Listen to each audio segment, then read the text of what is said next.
El Ministerio Apostólico de Enseñanza y Predicación Rema Internacional presenta hoy al Reverendo Fernando García Sotomayor con la proclamación de las buenas nuevas de Dios para tu vida. El mensaje de ayer, el mensaje de hoy y el mensaje para la eternidad a los que tienen hambre y sed de la palabra de Dios. Un querigma de Dios para el que oiga, el que tiene oídos para oír. Escuche el dabar del Eterno a las naciones. Ahora es el tiempo para recibir el rema del Espíritu Santo a tu espíritu. Escuchemos con fe la memra del Señor para el alma. El amor existe, compruébalo. Es el título de la disertación en el día de hoy. El amor existe, compruébalo.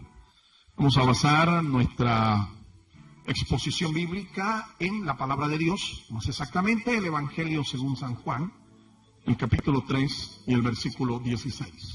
Y dice así el texto, traducido por Casiodoro de Reina y Cipriano de Valera en el año 1960, la versión Reina y Valera.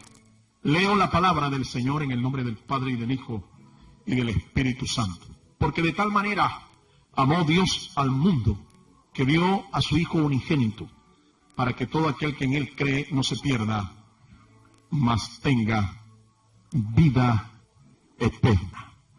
El Señor nos bendiga por esta palabra. Mi oración al Señor es que mientras se expone la palabra, el Espíritu de Dios abra sus sentidos espirituales, abra su entendimiento para que reciba esta palabra con gozo en el corazón y dé fruto para la gloria del Señor. La experiencia de la vida terrenal es comparada con un desierto, con un valle de lágrimas, un lugar de sufrimiento.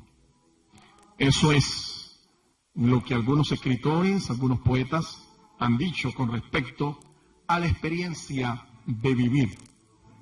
Es como atravesar un valle de lágrimas, un desierto, un lugar de sufrimiento. Definitivamente, en muchos casos es así.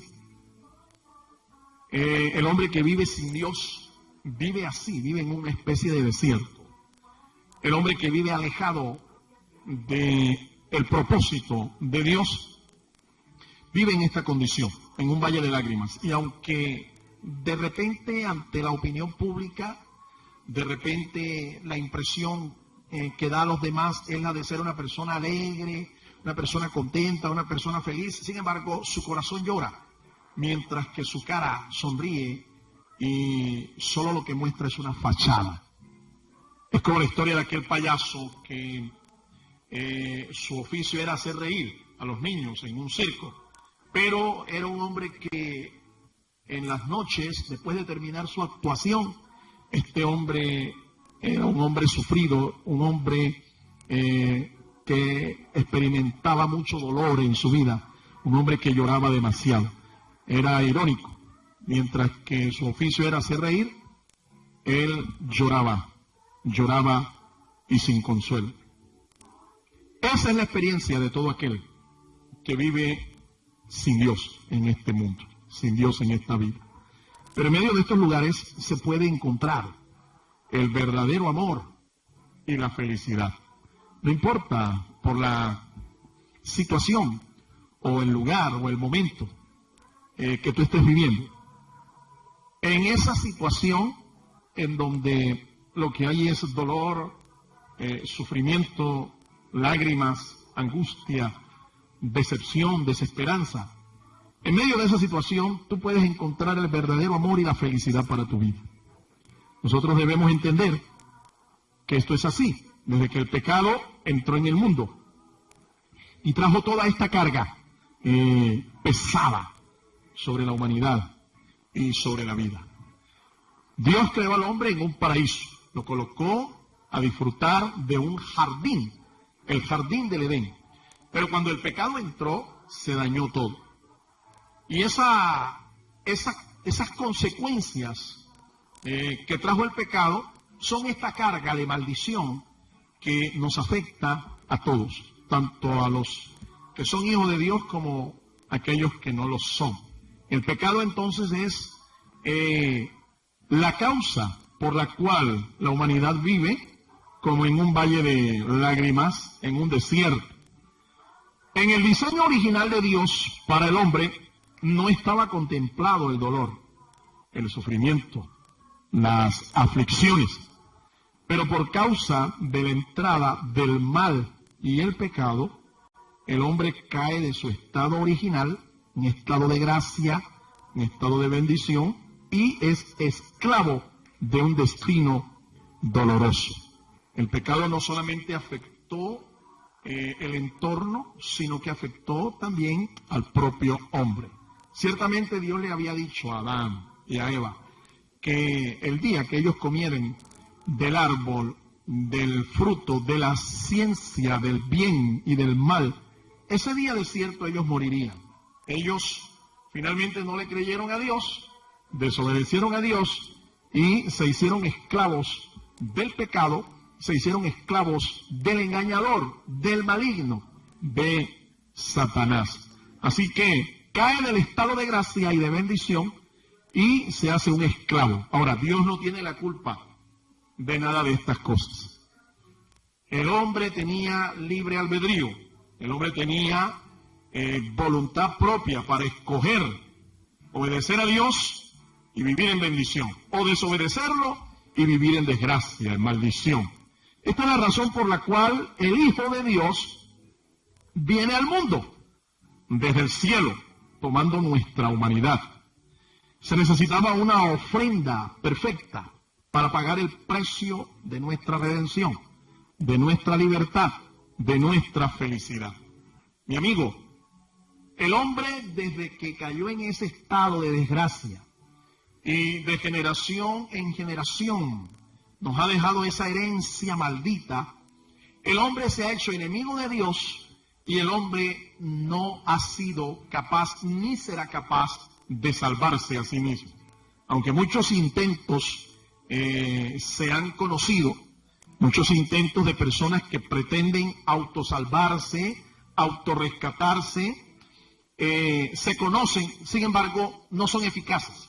Lo que Dios estableció fue un plan, y ese plan contemplaba el hecho de que el Hijo de Dios se hiciera hombre y viniera a pagar un rescate por nuestra salvación, para liberarnos de la maldición del pecado. En otras palabras, para traernos la felicidad completa. Vamos a conocer hoy las razones por las cuales nuestro Señor Jesucristo fue dado por Dios a los hombres en una cruz. Escuchen, de pronto usted es la primera vez que va a escuchar este tipo de mensaje. ¿Por qué razones nuestro Señor Jesucristo fue dado por Dios? Como dice el evangelista Juan, de tal manera amó Dios al mundo que dio a su Hijo unigénito. ¿Por qué razones fue dado entonces por Dios el Señor Jesucristo a los hombres en una cruz? La primera razón, porque Dios demandaba una ofrenda para satisfacer su justicia. Dios demandaba una ofrenda para satisfacer su justicia. El hombre se había hecho esclavo y ahora había pasado del dominio del Señor al dominio de su nuevo amo, Satanás. Para que el hombre pudiera retornar a su autor, a su creador original, había que pagar un precio, había que pagar un rescate, había que dar una retribución, ¿sí? Y por esa razón, el Hijo de Dios viene y es entregado como ofrenda. Jesucristo vino como un sacrificio. Él es llamado en las Escrituras el Cordero de Dios. El Cordero de Dios. A través de la historia bíblica, la historia sagrada, nosotros vemos que Dios dio en el monte Sinaí unas leyes, unos estatutos, unos preceptos y unas ordenanzas que incluían el ofrecer sacrificios por el pecado del hombre, por el pecado de la nación. Así es que el pueblo judío aprendió a ofrecer al Señor sacrificios de animales, corderos, palomas, vacas, etc. Pues bien, todos estos sacrificios llegaron a ser una especie de tipo representativo del verdadero sacrificio que Dios iba a aceptar para tomar el rescate por la salvación de nuestra alma. Todo judío pecado lo que hacía expiación era la fe en que iba a venir un día el verdadero Cordero de Dios. Efectivamente, hace más de 2000 años, un profeta estaba bautizando a la gente en el río Jordán, allá en Israel, y de repente vio aparecer la figura de un hombre serio, un hombre adusto, un hombre el cual, cuando Juan el Bautista lo ve, lo identifica como el Cordero de Dios, que quita el pecado del mundo. Cuando Juan declara esas palabras, prácticamente lo que está revelando es que el verdadero sacrificio de Dios estaba allí delante de los hombres. Lo estaba, en otras palabras, sentenciando a muerte. He aquí el Cordero de Dios que quita el pecado del mundo. Efectivamente, Jesucristo vino como un sacrificio, vino como un cordero para entregarse en rescate por cada uno de nosotros. La ofrenda y la vida de Jesús eran perfectas, de acuerdo a la justicia divina. Ningún otro animal, ningún otro cordero, ningún otro carnero, o llámese como se llame el animal que se podía ofrecer en sacrificio, su sangre podía realmente redimir de pecado al hombre. Solamente hacía una cobertura temporal. En otras palabras, los que fueron salvos en el Antiguo Testamento fueron salvos a crédito hasta que viniera el verdadero Cordero de Dios. Ese crédito es fe. Ellos tuvieron fe mirando hacia adelante, hacia el futuro. Hoy todos aquellos que con la misma fe quieren ser salvos, quieren arreglar el problema del pecado en su vida con Dios, tienen que mirar hacia atrás, hacia la historia, hacia la cruz del Calvario. Hace más de 2000 años este sacrificio se efectuó. Tenemos entonces de igual manera que creer, tener fe. El único sacrificio que fue capaz de satisfacer la justicia ofendida de Dios por causa del pecado es el sacrificio de su Hijo, porque era un sacrificio perfecto. La sangre de los machos cabríos, la sangre de los animales ofrecidos en sacrificio no podían borrar, no podían hacer expiación. Repito, solo eran un tipo del verdadero sacrificio. La verdadera sangre que hizo justificación fue la sangre de Jesucristo, el Cordero de Dios. Alabado sea su nombre para siempre. La vida de Jesucristo entonces fue un rescate, y fue el rescate por la nuestra. Su vida por la nuestra. Ese fue el rescate. De modo que ahora, todos los que hemos sido redimidos por la sangre de Jesús, todos los que hemos sido comprados con su sangre, comprados con su vida, nuestra vida ya no nos pertenece a nosotros. Le pertenece a aquel que pagó por nosotros. En otras palabras, usted y yo, si usted es un cristiano, usted le pertenece a Dios por dos vías. Usted le pertenece a Dios por la vía de la creación, porque Dios es el creador de todos nosotros. Pero también le pertenecemos por la vía de la redención, porque Él nos compró. Le pertenecemos por dos vías. Alabado sea el nombre del Señor. Dios demandaba entonces una ofrenda para satisfacer su justicia, y ninguna otra ofrenda jamás pudo satisfacer la justicia de Dios. Solamente el sacrificio, la ofrenda corporal de nuestro Señor Jesucristo, su vida allí como una ofrenda y como sacrificio, pudo colmar, pudo satisfacer la justicia del Señor. En segundo lugar, la segunda razón por la cual el Señor fue dado por Dios a los hombres en una cruz es porque Dios nos amó infinitamente. Dios nos amó infinitamente. Su amor no miró nuestra condición. Dice el apóstol Pablo allá en Romanos capítulo 5, el verso 8, que Dios mostró su amor para con nosotros en que siendo aún pecadores, Cristo murió por nosotros. El hecho de ser pecadores, escúcheme, quiero aclararlo. El hecho de ser pecadores nos hacía enemigos de Dios. Enemigos que necesitaban reconciliación. Enemigos que necesitaban estar en paz, hacer las paces. Pero Dios fue quien tomó la iniciativa, porque el pecado aleja y alejará siempre al hombre de Dios. Por eso dése cuenta usted que cuando una persona no quiere aceptar el plan de salvación, no quiere recibir a Jesucristo, generalmente esto sucede no es porque no haya entendido el mensaje. No es por eso. No viene a Cristo es porque no quiere ser reprendido por la verdad. No quiere ser reprendido por la luz de Jesucristo. No quiere ser reprendido por la santidad de Jesucristo. Ama más el pecado, ama más las tinieblas que al Hijo de Dios. Ama más el pecado que la verdad. Ama más la mentira que el bien. Por eso es que no se convierte, porque quiere seguir pecando. Quiere vivir viviendo una vida licenciosa, una vida disoluta, una vida libertina en el pecado. Por eso es que no viene a los pies de Cristo. Dios, sin embargo, a pesar de nuestra condición de enemigos de Él, envía a su Hijo para que muera por nosotros. Eso lo hace alguien que no solo nos ama, exageradamente nos ama. Eso es un amor extremo. Eso no lo hace nadie. ¿Por un enemigo? No lo creo. Pero Dios lo hizo por nosotros. Bendito sea su nombre para siempre. Su amor venció el dilema entre su justicia y su misericordia. ¿Cómo así? En la Biblia se revelan atributos de Dios. Uno de ellos es la justicia de Dios. Dios es justo. Eso lo dice la Biblia cientos de veces. Lo dice la Biblia, que Dios es justo.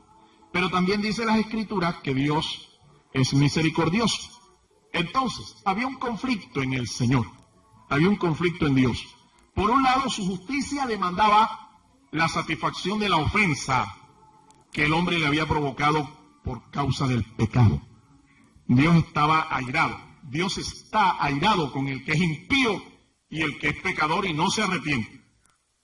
Por un lado, entonces, su justicia demandaba que su ira fuera derramada sobre nosotros. Y por otro lado, la Biblia revela también que Dios es misericordioso. Eso quiere decir que Dios actúa mucho más allá de la compasión con nosotros. Que por su misericordia, nosotros podemos decir que este es el lado débil de Dios. Nosotros podemos acercarnos. Y por su misericordia, Dios no quiere que el hombre se pierda. Dios no quiere que el hombre se condene en el infierno eterno. Entonces había un serio conflicto en Dios. ¿Cómo hacer?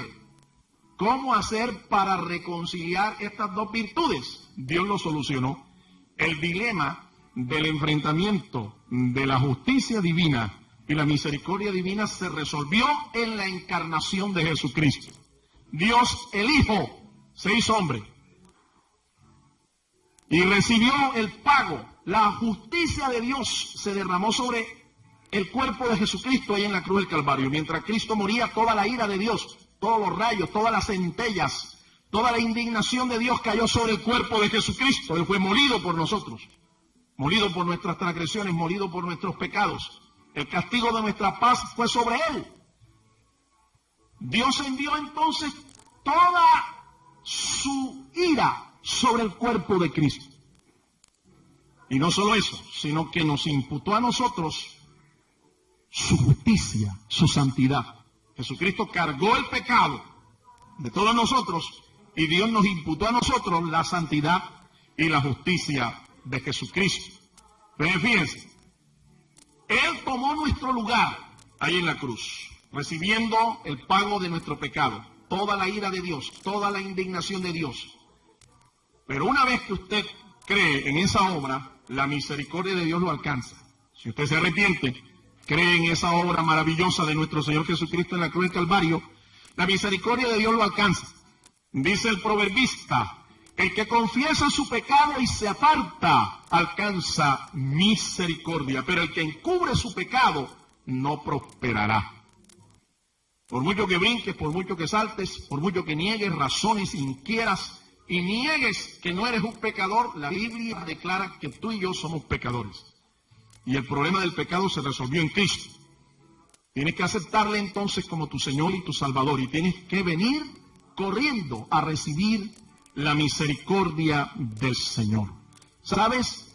Por misericordia Dios no nos da lo que merecemos. Por su gracia, Dios nos da lo que no merecemos. Te lo voy a aclarar, hay una pequeña diferencia entre estas dos cosas. Cuando se habla de la gracia de Dios, se habla de un regalo inmerecido de Dios. La salvación de nosotros es por gracia. Un regalo inmerecido, un don inmerecido. Por gracia, entonces, Dios nos da lo que no merecemos. Pero por su misericordia, Dios no nos da lo que merecemos. ¿Qué merecía el hombre pecador? Ya usted lo sabe. Pero por la misericordia del Señor Jesucristo, nosotros hoy tenemos salvación, tenemos perdón, tenemos vida eterna. Su amor no se quedó en bellas palabras, su amor se convirtió en hechos. Y eso es lo que es amar. Amar no es sencillamente expresar lindas palabras. Amar es expresarlo en hechos, concretarlo en hechos. Y número 3, la razón por la cual Él fue entregado en una cruz fue porque Dios se interesó en cada uno de nosotros. Dios se interesó en cada uno de nosotros. Dios está interesado en ti, Dios está interesado en mí. La salvación de Dios es para todo aquel que cree. Si tú has creído en Cristo, si tú crees en su obra, le confiesas a Él como tu Señor y tu Salvador, tú serás salvo. Y Dios se interesará en ti, ahora como un hijo, no solo como la creación de sus manos. La salvación es un acto y decisión personal. Nadie puede orar por ti, nadie puede salvarte a ti. Es una decisión que tienes que tomarla personalmente, creyendo en Jesucristo. El único Salvador de nosotros tiene nombre propio, se llama Jesucristo. Y quiero concluir en esta hora. El amor existe, mi amigo, compruébalo. El mundo no te puede dar lo que Dios te ofrece. El amor de Dios se recibe por su Espíritu. Recibe hoy a Cristo y serás un templo del Espíritu Santo. Si esta es tu decisión, repite conmigo esta oración de fe. Diga conmigo, Señor Jesús. Decláralo, confiésalo. Dígalo, Señor Jesús, yo he escuchado tu palabra y creo que es la verdad. Quiero rogarte ahora, Señor, que perdones todos mis pecados y que escribas mi nombre en el libro de la vida. Quiero, Señor, experimentar tu amor. Quiero comprobarlo en mi vida. Séllame con tu Espíritu Santo. Enséñame a amarte, a seguirte y a obedecerte desde ahora y para siempre. Señor, por la fe ahora, confieso que soy un hijo de Dios. Por la fe creo que moriste y resucitaste para darme perdón, salvación y vida eterna. Gracias, Señor. Amén, amén y amén.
El Ministerio Apostólico Rema Internacional pone a disposición esta predicación. Ofrecemos ministración a simposios, seminarios, campañas evangelísticas, educación globalizada sana y de carácter interdenominacional. Escríbanos a ministerioremainternacional@gmail.com o llámenos al celular 316-270-7181.